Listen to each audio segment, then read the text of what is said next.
What is up guys and girls? Welcome back to another episode of HSR Gameplay, and in this video, samahan nyo ako na mag-wish or pull kay Imbibitor Lunay. Kung mapapansin nyo dito guys, putol-putol yung clip ko kasi pagka meron akong wish is ginagamit ko na, hindi ko natiis na ipunin muna. Nag-start tayo dito sa plus 35 PT and guaranteed tayo dahil natalo tayo nung last banner. Yung pangalawang pull natin kay Kafka, natalo tayo into Bronya, so dahil doon meron tayong PT na 35 dito guys. Sa unang part, kung mapapansin nyo, singles muna ako. Wala, naghahanap lang ako ng swerte. Tinitingnan ko kung bobuenasin ba tayo sa single pulse. So tingnan natin kung ano magiging result. Pinas forward ko na din guys para hindi kayo mainip dahil medyo matagal pag single pulse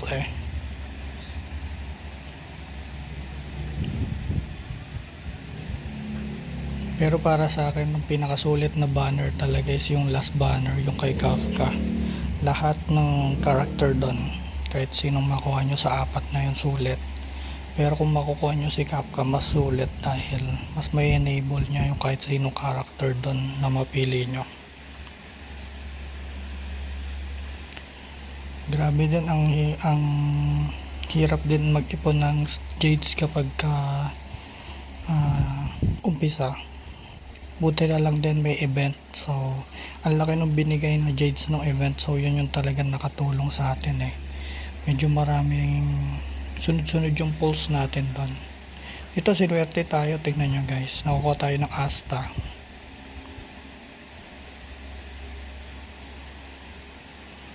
Although hindi ko pa ginagamit si Asta, pero goods din na makakuha ng mga idolons ng mga characters, lalo kung 4 star, para mas lalo sila maging effective.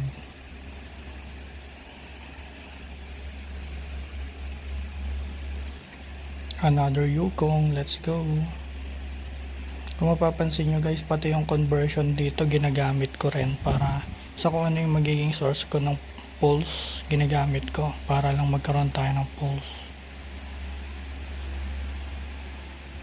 Grabe, nainip din ako dito guys, sa inabot tayo ng soft PT 70 plus. Wala pa rin siya, hindi pa rin siya umuwi.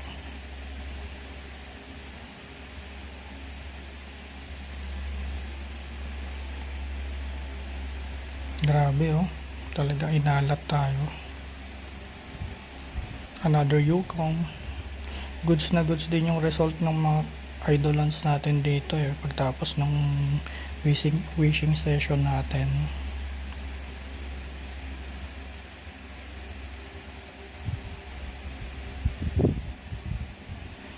Singles.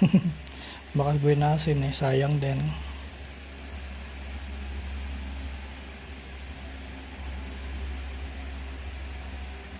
Itong si Imbibitor Lunay ay sinasabi nila sa isa sa magiging malakas na mga DPS. Ito na, naka 10 pulse tayo dito guys dahil sa event.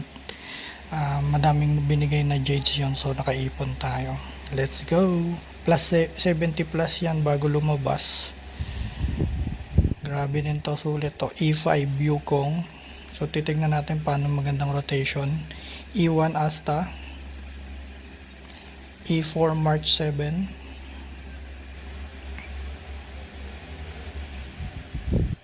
ito yung kay Sushang, yung sa event Let's go, ayan na siya.